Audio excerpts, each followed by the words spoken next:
Hey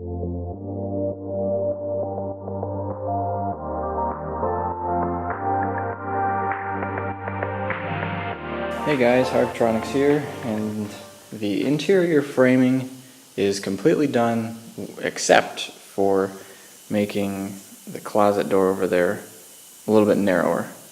But I just finished getting this soffit in the kitchen area done, and I think it turned out pretty cool.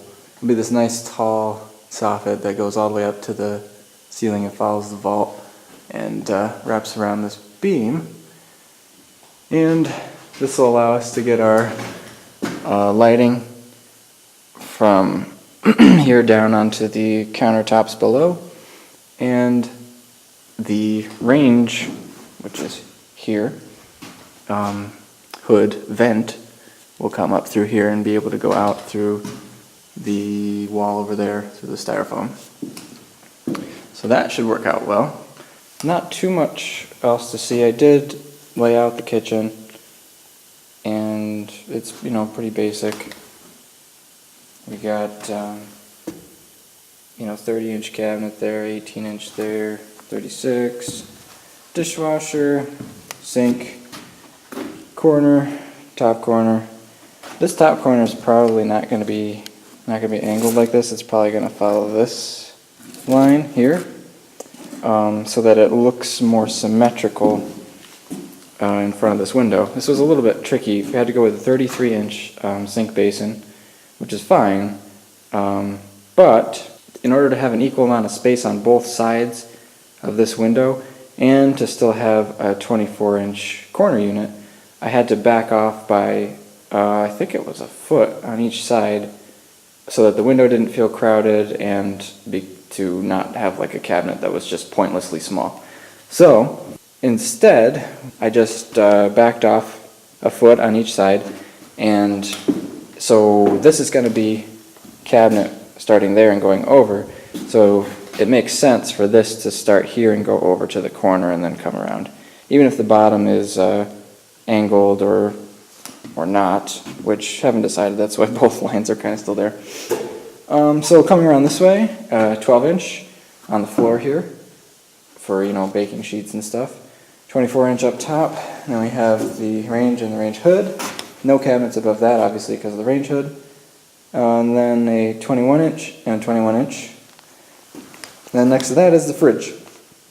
And that's it. Next to that will be probably a light switch for the kitchen area. Possibly for the living room area also, just to keep the switches in one spot. I'm not sure. Either have two switches over here or have one there and one on this side. But that's down the road a little bit, not too long. So what else is there?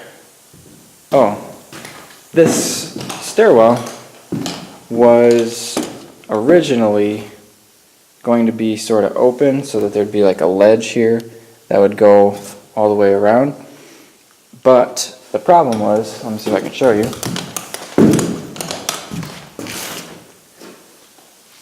When you looked at it from back here, you had solid wall on this side of the stairwell, and then over here you didn't. It would go back and then you'd have solid wall, because this opening is as wide as the staircase, but the opening behind it was not. So you can see the thermosteel panel actually stops here and continues on the other side here.